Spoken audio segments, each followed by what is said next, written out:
Crazy Ex-Girlfriend Season 3 Finale Preview, quot it's a love story ending. Then, not at all a love story endingquot. Crazy Ex-Girlfriend has a history of changing just about everything for its heroine Rebecca Bunch, Rachel Bloom, in season finales.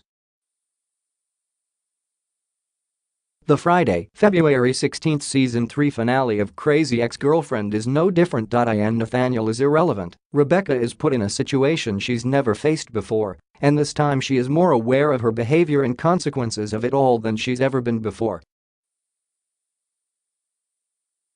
Gone is the girl who's just in love and can't be held accountable for her actions.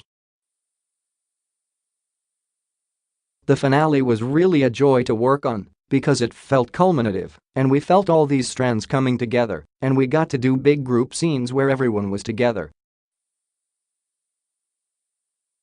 And then, it's a really interesting ending. It's a love story ending, and then not at all a love story ending, and that's the thing we live to do, which is sort of take the piss a little bit out of the rom-com romance, co-creator and showrunner Aline Brosh McKenna told E! News ahead of a talk with Bloom at New York City's 92Y. It's like in a lot of ways the most romantic song we've ever done, and the most romantic ending we could ever do. It's also completely batsmdash crazy, she continued about a finale musical number toward the end of the hour. This season featured Rebecca finally getting diagnosedmdash. She has borderline personality disordermdash and working on herself with therapy.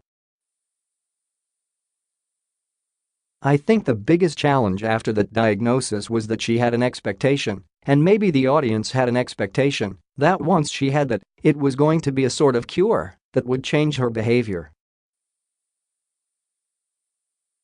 We wanted to show the sort of backsliding that happens. Just because lsquo I have anxiety, oh I have depression, I have BPD borderline personality disordermdash, it's not gone.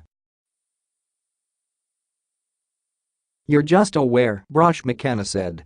In some ways she became like season 1 Rebecca in terms of scheming and doing things to help Nathaniel or try and help Valencia.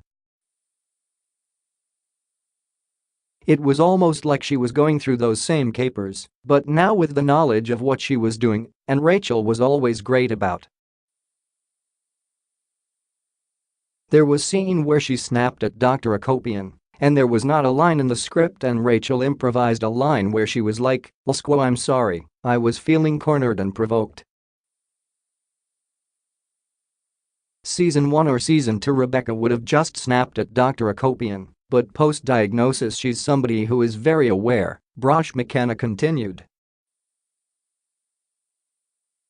So in a weird way it was more painful to watch her go through that and sort of put her through her paces with her knowing she was struggling with something really specific. Photos in recent episodes, the show jumped 8 months into the future. Rebecca reignited an affair with her boss, Nathaniel, Scott Michael Foster, and her stalker Trent, Paul Welsh, returned to blackmail her into being with him. Rebecca lied to Paula, Donna Lynne Champlin, to get her help in escaping Trent and, since then had been full of immense guilt. But confessing to her misdeeds isn't the end of Rebecca's story mdash this season. There's a cliffhanger coming and has yet to officially order a 4th season. Would Brosh McKenna and Bloom be happy with this ending? No, Bloom said. No, it's not ending this way, Brosh McKenna said. There will be a 4th season somewhere, even if it's in our basement. Come back to E! News for more from Bloom and Brosh McKenna about what's next after the pivotal Friday, February 16 episode. Crazy Ex-Girlfriend airs Fridays, 8 p.m. on the dot.